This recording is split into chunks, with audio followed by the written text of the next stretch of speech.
last night we were giving a class and we had a question.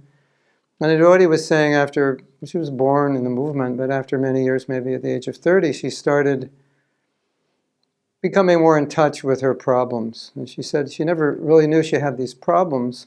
And she was asking, well, how do you remain happy in Krishna consciousness when you start to become aware of your problems? And she said, as a young devotee, everything was just blissful and happy, and she never really noticed she had these problems. And we've talked about this on the daily videos, but I gave her an answer that I hadn't given before, or slightly different I wanted to share with you.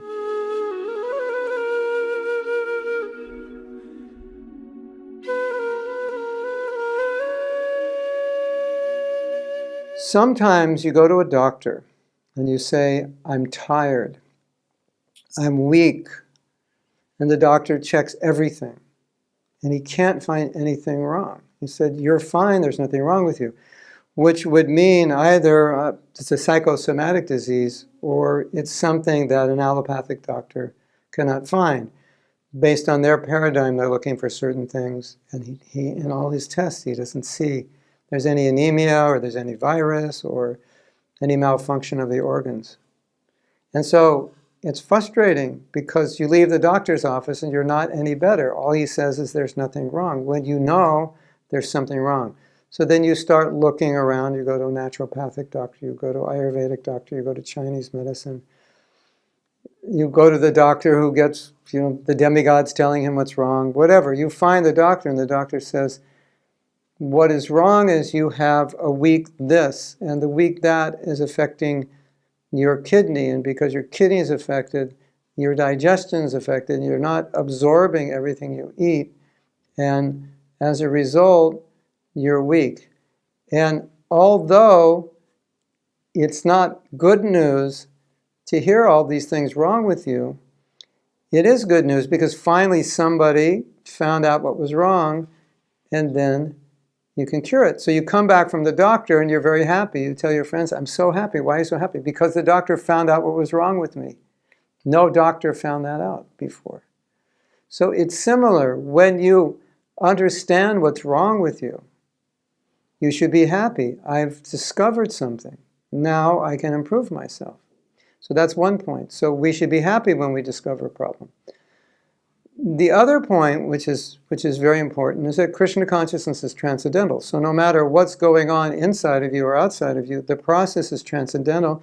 It's transcendentally blissful. It's beyond the modes of nature. So if we do kirtan, if we absorb ourselves in kirtan, if we absorb ourselves in japa, if we absorb ourselves in sangha, deity worship, hearing Bhagavatam, it's blissful. No matter what's going on in your life, that process is transcendentally blissful. So my feeling has always been, no matter what is going on in my life and no matter what I discover inside of me that I don't like about myself, I always feel fortunate that I'm a devotee and I have the process, because the process is purifying me. It's giving me shelter. It's giving me a way to solve these problems, and it's giving me a lifestyle which makes me happy and satisfied. So the point is, you can be very, very happy at the same time having many personal problems, internally or externally, because you can be happy in Krishna consciousness, happy that you have Krishna consciousness, happy that you have the association of devotees, happy that you have all these things. The last thing I want to say is, if you think there aren't going to be any problems internally or externally, that would obviously be a huge mistake. And many young devotees think, when I become a devotee, there won't be any problems. And then when there are, sometimes they're shocked. I said, I thought everything was perfect. Well, everything's perfect if you have perfect consciousness. But as we know, sometimes Krishna pushes us and makes things difficult because we need that. So we don't have to be discouraged by what's going on internally or externally. Recently, I was going through some difficulty, and I was engaged during that difficulty in all kinds of blissful devotional service.